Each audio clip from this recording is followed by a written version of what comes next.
We're considering three particular instances of indwelling sin's power and advantages from some things which relate to it as such.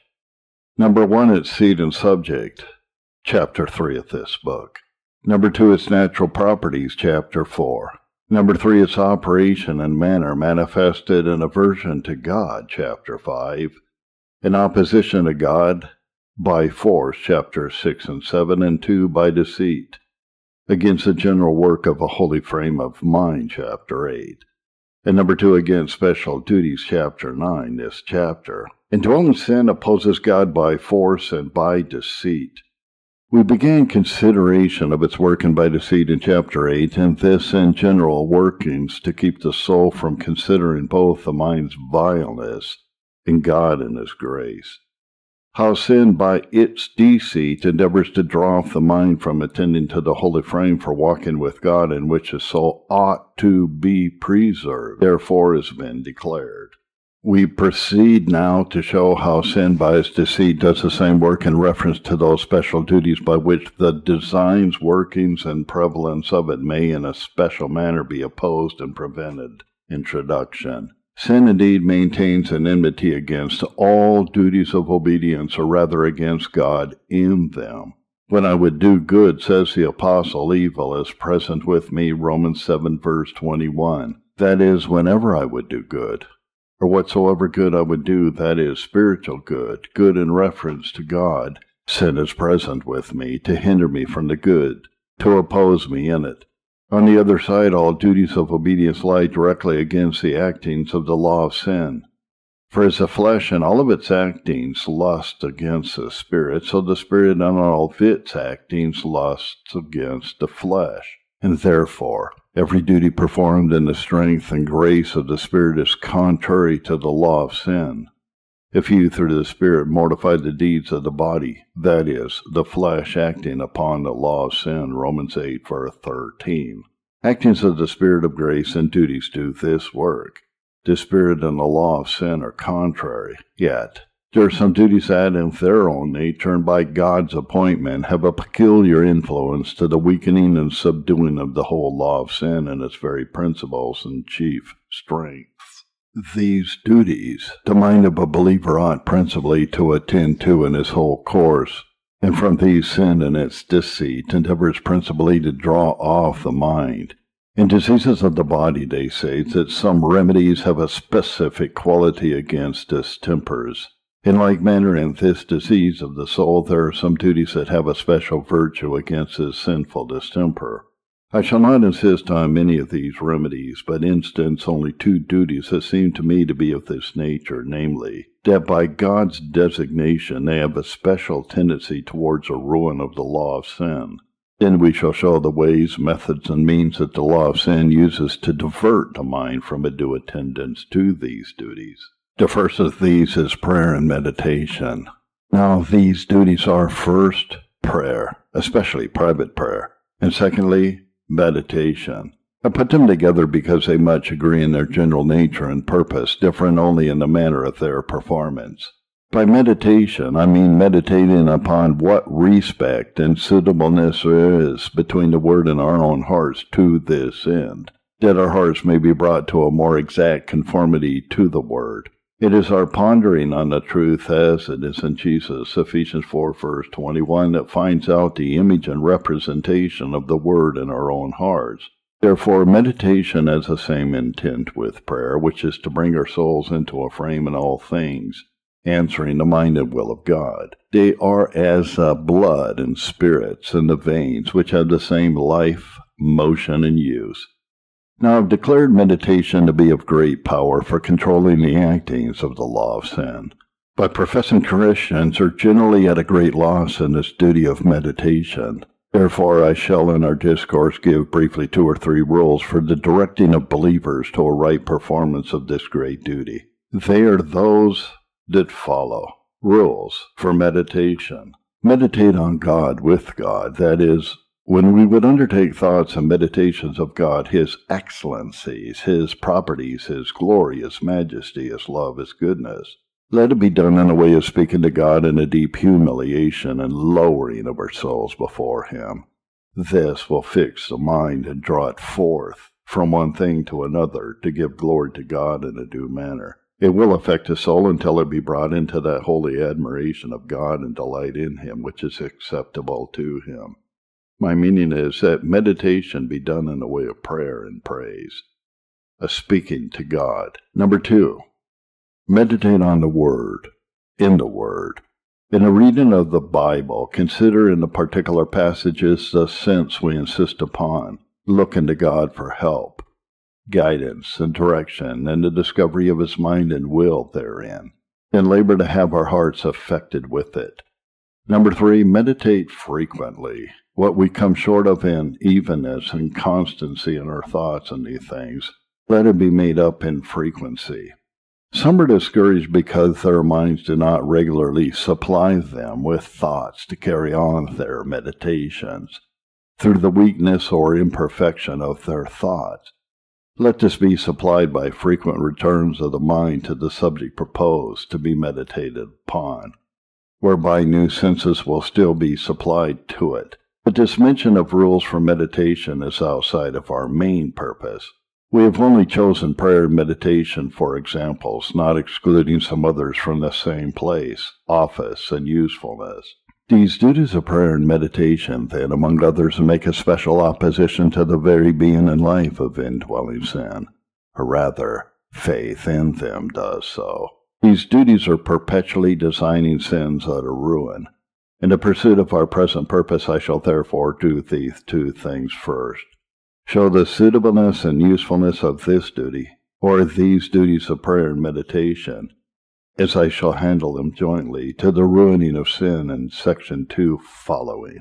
Secondly, show the means by which the deceitfulness of sin endeavors to draw off the mind from a due attendance to them in section 3. Number 2, prayer and meditation's usefulness to resist sin. For the first, the usefulness of prayer and meditation to resist and ruin sin. Observe the following. A. Consider everything about sin. It is the proper work of the soul in this duty to consider all the secret workings and actings of sin, what advantages it has gotten, what temptations it is in conjunction with, what harm it has already done, and what it is yet further ready to do. Therefore, David gives a title to one of his prayers, a prayer of the afflicted, when he is overwhelmed and pours out his complaint before the Lord, Psalm 102. In this duty, I speak a prayer that is attended with a due consideration of all the needs, difficulties, and emergency of the soul. Without this, prayer is not prayer, that is, whatever show or appearance of that duty it has. It is no way useful either to the glory of God or the good of the souls of men. It is a cloud without water, John 1, verse 12, driven by the wind or the breath of men. Nor was there ever found a more present and effective poison for souls than the binding of them to a constant form and usage of, I know not what words in their prayers and supplications that they themselves do not understand. Bind men so in their trades or in their businesses in this world, and they will quickly find the effect of it. By this means are they disenabled from any due consideration of what at present is good for them or evil to them, without which what use can prayer serve but to mock God and delude men's own souls? But in this kind of prayer that we insist on, the Spirit of God falls in to give us His assistance, and that in this very manner of discovering the most secret actings and workings of the law of sin. The Spirit also helps our infirmities, for we know not what we should pray for as we ought. Romans 8, verse 26. That is, He discovers our deficiencies to us, and wherein chiefly we stand in need of help and relief. We find it by daily experience that believers are led through prayer into such discoveries and convictions of the secret deceitful work of sin in their hearts, as no mental considerations could ever have led them into. When David was designing the confession of his actual sin, in his prayer he had his wound searched by the skillful hand of the Spirit of God, and by this he had a discovery made to him of the root of all of his failures. In his original corruption he was shapen in iniquity, Psalm 51, verse 5. The Spirit in this duty is as a candle of the Lord to the soul, enabling it to search all the inward parts of the belly. It gives a holy spiritual light into the minds, enabling it to search the deep and dark recesses of the heart to find out the subtle and deceitful schemes, products, and imaginations of the law of sin therein. Whatever concept there is of it, whatever power and prevalence in it, it is laid hand on, apprehended, brought into the presence of God, judged, condemned, and bewailed. What can possibly be more effective for the law of sin's ruin and destruction? For together with its discovery, application is made to all that relief which in Jesus Christ is provided against it, always a means by which it may be ruined. Therefore it is the duty of the mind to watch unto prayer, 1 Peter 4, verse 7, to attend diligently to the state of our souls, and to deal fervently and effectively with God about it. The like also may be said of meditation, wisely managed to its proper end. Letter B. Detest the vileness of sin. In its duty of prayer and meditation, there is wrought upon the heart a deep, full sense of the vileness of sin, with a constant, renewed detestation of it, which, if anything, undoubtedly tends to its ruin. This is one design of prayer, one purpose of the soul in it, namely, to draw forth sin, to set it in order, to present it to the soul in its vileness, abomination, and aggravating circumstances, so that it may be loathed, abhorred, and cast away as a filthy thing, Isaiah 30, verse 22. He who pleads with God for sin's remission pleads also with his own heart for the sin's detestation.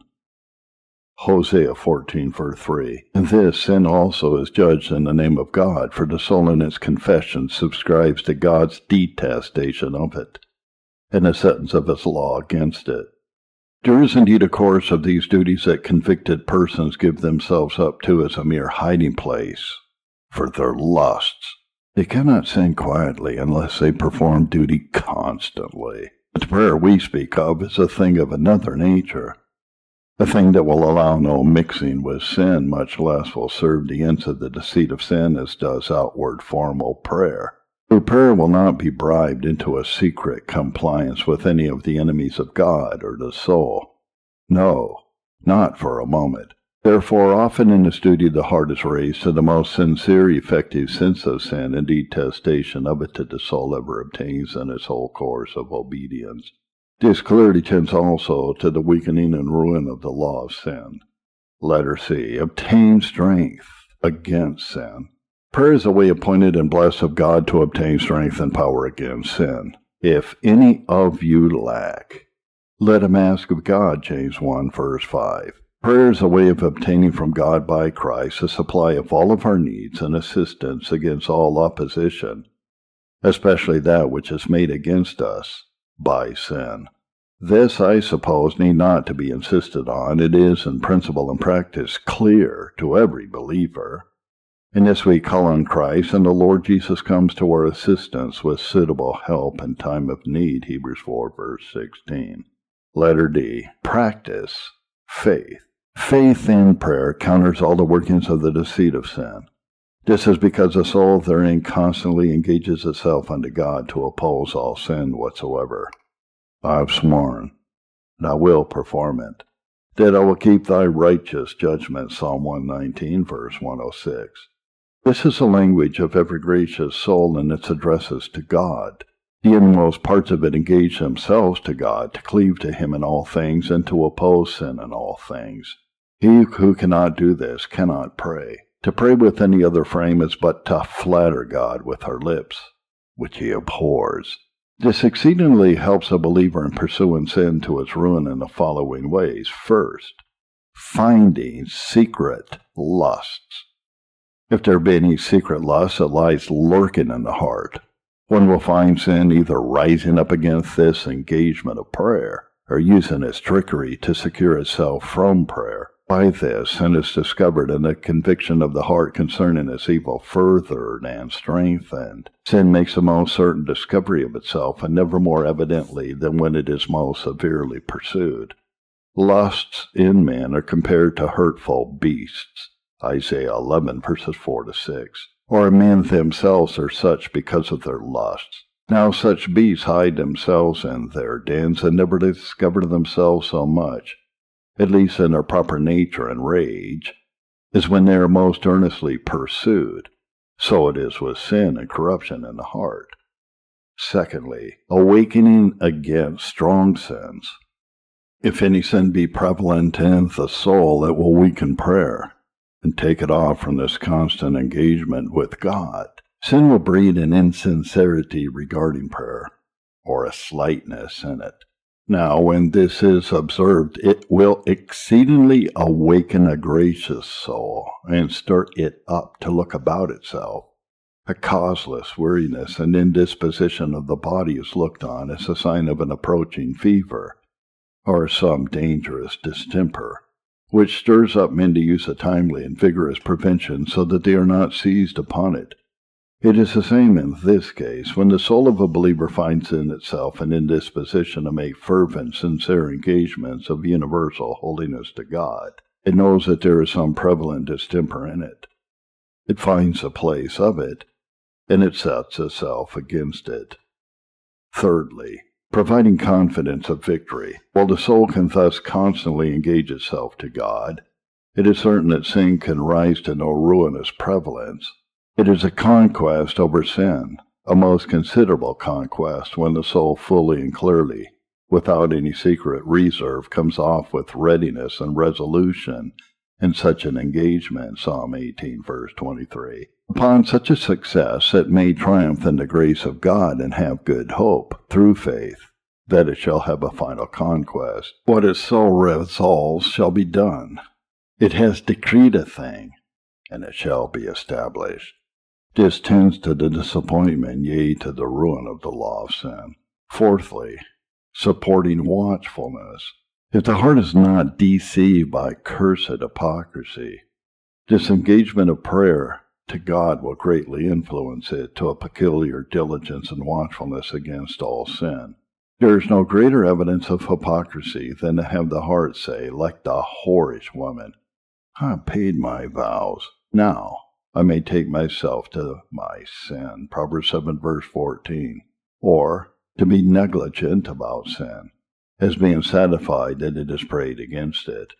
It is different in a gracious soul. Sense and conscience of engagements made to God against sin make the soul universally watchful against all of its motions and all of its operations. On these and various other accounts, faith in this duty exerts itself peculiarly to the weakening of the power and stopping of the progress of the law of sin. If then the mind be diligent in its watch and charged to preserve the soul from the power of sin, it will carefully attend to this duty of prayer and the due performance of it, which is of such singular advantages to its aim and purpose. Number 3. How sin works against prayer. Now, when sin is resisted by prayer, it puts forth its deceit in its own defense. It labors to divert and draw off the mind from attending to prayer and similar duties. There are, among other, 3 ways and means by which sin attempts to accomplish its design. A. Weariness of the flesh. Indwelling sin makes advantage of its weariness to the flesh. There is an aversion, as has been declared in the law of sin, toward all direct communion with God. Now, this duty of prayer is direct communion with God. There is nothing that accompanies it, by which the carnal part of the soul may be gratified or satisfied, as there may be somewhat of that nature in most public duties, and those that a man can do beyond pure acts of faith and love. Since then there is no relief or advantage coming in by prayer, but what is purely spiritual, prayer becomes wearisome and burdensome to flesh and blood. It is like traveling alone without a companion or diversion, which makes a way seem long, but yet brings the passenger with most speed to his journey's end. So our Savior declares when expecting that his disciples, according to their duty and present distress, should have been engaged in this work of prayer, yet he found them fast asleep. The spirit, he says, indeed is willing, but the flesh is weak. Matthew 26, verse 41. Out of that weakness grows their indisposition to and weariness of their duty. In the same way, God complains of his people, "Thou hast been weary of me," Isaiah 43, verse 22. It may come at length to that height which is mentioned. You said also, "Behold, what a weariness is it, and you have snuffed at it, saith the Lord of hosts," Malachi 1, verse 13. The Jews supposed that it was the language of men when they brought their offering or sacrifices on their shoulders, which they pretended wearied them, and they panted and blew as men ready to faint under them when they brought only the torn, the lame, and the sick. But this duty is often the same to the flesh. The deceitfulness of sin makes use of this to draw the heart by insensible degrees from a constant attendance to prayer. It puts in for the relief of the weak and weary flesh. There is a cooperation between spiritual flesh and natural flesh in this matter to help one another. An aversion to this duty is the effect of their cooperation. So it was in the spouse in the Song of Solomon 5, verse 2-8. She was asleep, drowsing in her spiritual condition, and pleads her unnatural unfitness to rouse herself from that state. If the mind is not diligently watchful to prevent suggestions from the flesh, if it dwell not constantly on those considerations that evidence an attendance to this duty to be indispensable, if it does not stir up the principle of grace in the heart to retain its rule and sovereignty, and not to be dallied with by foolish pretenses, then the mind will be drawn away from this duty of prayer, which is the effect sin aims at. Letter B. Corrupt reasonings. The deceitfulness of sin makes use of corrupt reasonings, taken from the pressing and urging occasions of life. If we, it says in the heart, attend strictly to all spiritual duties, we would neglect our principal vocations and be useless to ourselves and others in the world. On this general account, particular businesses dispossess particular duties from their due place and time. Men don't have leisure to glorify God and save their own souls. It is certain that God gives us time enough for all that he requires of us of any kind in this world. No duties need to jostle one another constantly.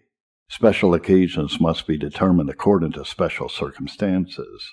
However, if in anything we take more upon us than we have time in which to perform it well, without robbing God of that which is due to him and our own souls, to this God does not call us, and this he does not bless us. It is more tolerable that our duties of holiness in regard to God should intrude on the duties of our callings and employments in this world, than on the contrary. And yet, neither does God require this at our hands. In an ordinary manner, of course. How little then will he bear with that which evidently is so much worse upon all accounts whatever. Yet through the deceitfulness of sin, the souls of men thus are beguiled. By several degrees they are at length driven from their duty.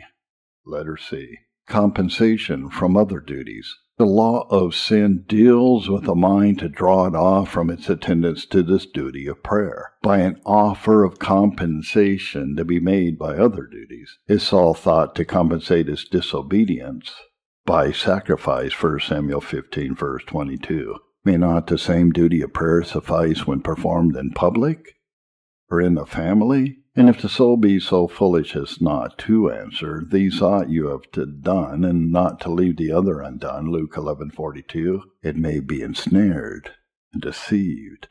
Besides the command to do it, namely, that we should personally watch unto prayer, 1 Peter 4:7, there are, as has been declared, various advantages in private prayer so performed against the deceit and power of sin, which it is not in a more public attendance to it. By this exchange the sin offers to the soul by corrupt reasonings. It strives to deprive the soul of these advantages.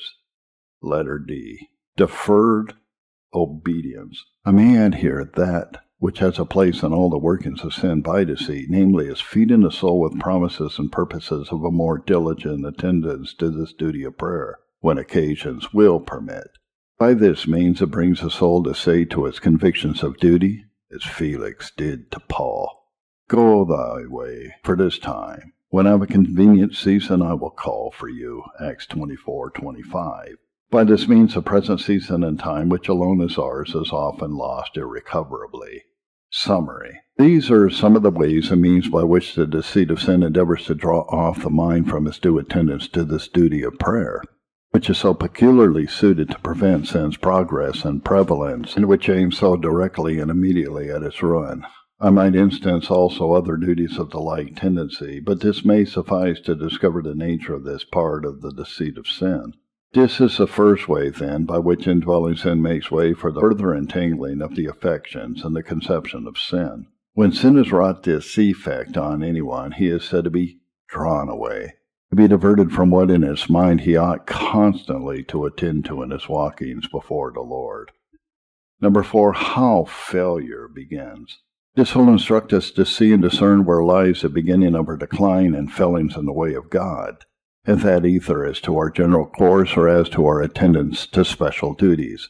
This is of great importance and concern to us. When the beginnings and occasions of a sickness or distemper of body are known, it is a great advantage to direct in into the cure of it. God, to recall Zion to himself, shows her where was the beginning of her sin. Micah 1, verse 13. Now, for the most part, this is the beginning of sin to us, even the drawing off the mind from a due attendance to all things related to the discharge of its duty.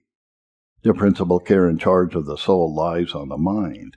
If the mind fails in its duty, the whole is betrayed, either as to its general frame or as to particular sins. The failing of the mind is like the failing of the watchman in Ezekiel. The whole is lost by his neglect, Ezekiel 3, verses 17 to 21. First, examine motives for duty.